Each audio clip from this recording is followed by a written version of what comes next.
যে একটু অ্যাডভোকেট হাসনাত কাইম একটু আপনার কাছে জানতে চাই, সনদের খসড়া পাওয়ার পর কমিউনিস্ট পার্টির সাধারণ সম্পাদক রুহিন হোসেন প্রিন্স বলেন, ঐকমত্য কমিশনের পাঠানোর প্রস্তাব দেখে মনে হয়েছে ওনারা ঐকমত্যের প্রস্তাব নয় বিশেষ গোষ্ঠীর প্রস্তাব দিয়েছেন।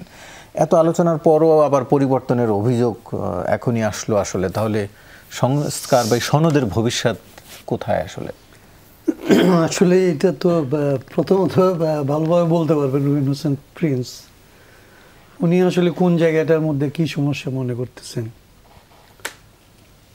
সনদের দুইটা অংশ আছে, তিনটা অংশ আছে আপনি ধরতে পারেন। একটা অংশ হচ্ছে যে প্রস্তাব করা হয়েছে, যে একটা প্রেক্ষাপট বলা হয়েছে যে এই পরিস্থিতির ভেতর দিয়ে এরকমের একটা পরিস্থিতি তৈরি হয়েছে, তারপরে বিকশিত হইতে হইতে এটা একটা ঐকমত্য কমিশন পর্যন্ত আসছে। তারা বলছে যে আমরা এই দীর্ঘ আলাপ আলোচনার মধ্যে এতগুলি পয়েন্ট আমরা আলোচনার জন্য শেষ পর্যন্ত নিচ্ছি, তার মধ্যে এগুলিতে আমাদের ঐকমত্য হয়েছে, এগুলিতে নোট অফ ডিসেন্ট আছে, এতটা পার্টি এটার সাথে একমত হয়েছে, এতটা পার্টি ভিন্নমত করছে, এরকমের একটা রিপোর্ট তারা আসলে রিপোর্ট আকারেই বলতে পারে।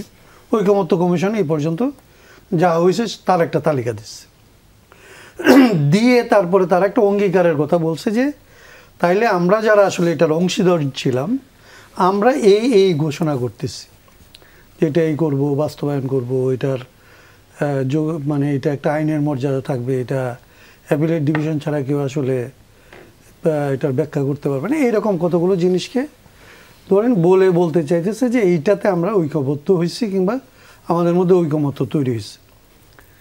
এইটা এখন একদিক থেকে একটা প্রস্তাবনা, কারণ ঐকমত্য কমিশনের যে কাজ ছিল সে কাজটা একটা পর্যায় পর্যন্ত আসলে শেষ হয়েছিল যখন, তখন দেখা গেছে যে যে সমস্ত বিষয়ে ঐকমত্য হয়েছে কিংবা নোট অফ ডিসেন্ট সহ যে সমস্ত জিনিস আসছে সেই বিষয়গুলিকে বাস্তবায়ন করা হবে কোন পদ্ধতিতে, সেইটা নিয়ে আসলে ঐকমত্য কমিশন কোনো আলোচনা করতে পারে নাই। যেটা আমরা একদম প্রথম থেকে বলছিলাম যে আপনার পদ্ধতিটা আলোচনায় আসতে হবে। সেখানে তিন ধরনের প্রস্তাব আছে এখন পর্যন্ত। একটা মনে করে যে পরবর্তী সংসদ, সেখানে গিয়ে এই জিনিসগুলিকে আসলে সংশোধনী আকারে এগুলি সংবিধান সংশোধন করে করা হবে। একটা অংশ আমরা সব মনে করি যে আসলে একটা সংবিধান সংস্কার যেহেতু হবে, একটা সংস্কার পরিষদ লাগবে, সংস্কার পরিষদ এটার আসলে সংস্কার করবে।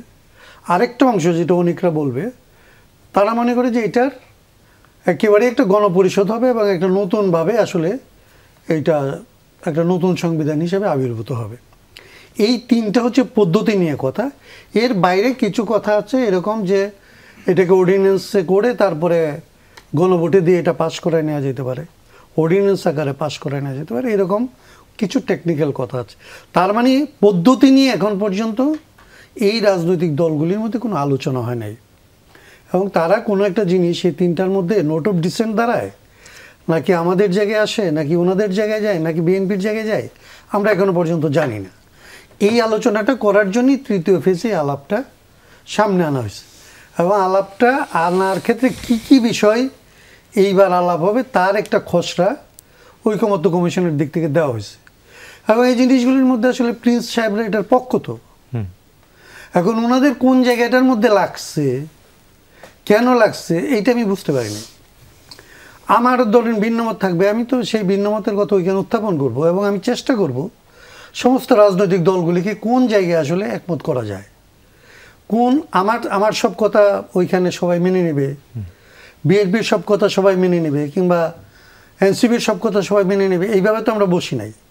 ঐকমত্য কমিশনে যখন আমরা আসছি তখন আমরা ধরেই নিচ্ছি যে আমাদের প্রত্যেকের জায়গা থেকে কিছু জিনিস ছাড় দিতে হবে, কিছু জিনিসকে আমরা আসলে কমন মিনিমাম হিসাবে এখান থেকে বের করে আনবো। এখন এই আকাঙ্ক্ষা নিয়ে বসা একরকম, আরেকটা হচ্ছে যে এটাকে ভণ্ডুল করে দিতে হবে, কোনোই ঐকমত্য তৈরি হবে না এবং শেষ পর্যন্ত বলা হবে যে এটা কাজে আসলো না, এইরকম আরেকটা জায়গা হলে তো আরেক রকম। আমি জানি না যে আসলে রুহিন হোসেন প্রিন্স কোন মানসিকতা থেকে এই কথাটা বলছেন উনি, বা আমি এটা মন্তব্যটা পড়িও নাই। তো আমার নিজের কাছে যেটা মনে হয় যে এই কমিশনের একটা আকাঙ্ক্ষা হচ্ছে যে আমাদের মধ্যে যথাসম্ভব যত কম জায়গাতেই হোক দুই বিষয়ে আমাদের ঐকমত্য লাগবে। একটা হচ্ছে কি কি বিষয়ে আমরা করব, একমত হইতে পারছি কতদূর, আর কোন পদ্ধতিতে করব এটাও লাগবে। উন্নতায় আসলে যা কিছু চেষ্টা করা হয়েছে সংস্কারের, সেই জিনিসটা বেচতে যাবে। আর ওটা বেচতে যদি যায়, তাইলে আসলে ঘুরে ফিরে ভবিষ্যৎ যে সরকার, যেটাকে এখন আমরা ধরেন বিএনপি আসবে না এনসিপি আসবে না জামাত আসবে আমরা জানি না, কিন্তু এটা জানি যে এই ঘটনাটার যদি পরিবর্তনের কোনো ধরনের সূচনা আমরা না করতে পারি, তাহলে কিছুদিন হয়তো তারা ধরেন এই আন্দোলনের আবহ যতদিন থাকবে, আহতরা যতক্ষণ, আহতদের আত্মচিৎকার যতক্ষণ থাকবে, কবরগুলি যতদিন পর্যন্ত আসলে ভেজা থাকবে, ততদিন হয়তো তারা এক ধরনের সমঝে চলার চেষ্টা করবে। কিন্তু ক্ষমতার কাঠামো যদি এরকমই থাকে, তাহলে ক্ষমতা নিজেই তো একজনকে স্বৈরাচারী করে তোলে এবং সেটা ঘটবে। আবার স্বৈরতন্ত্রের যে সমস্ত জিনিস আমরা আগে দেখছি 53 বছর ধরে যেগুলি দেখতেছি সেগুলি ঘটবে। অতএব আমরা যদি কেউ চাই যে আসলে বাংলাদেশটাকে আমাদের সন্তানরা কিংবা আমাদের ভাই বোনরা যে কারণে জীবন দিছে সেই পথে যদি এটাকে আমরা এগিয়ে দিতে চাই, যাত্রাটা যদি শুরু করতে চাই, তাহলে মানসিকতার একটা পরিবর্তন লাগবে।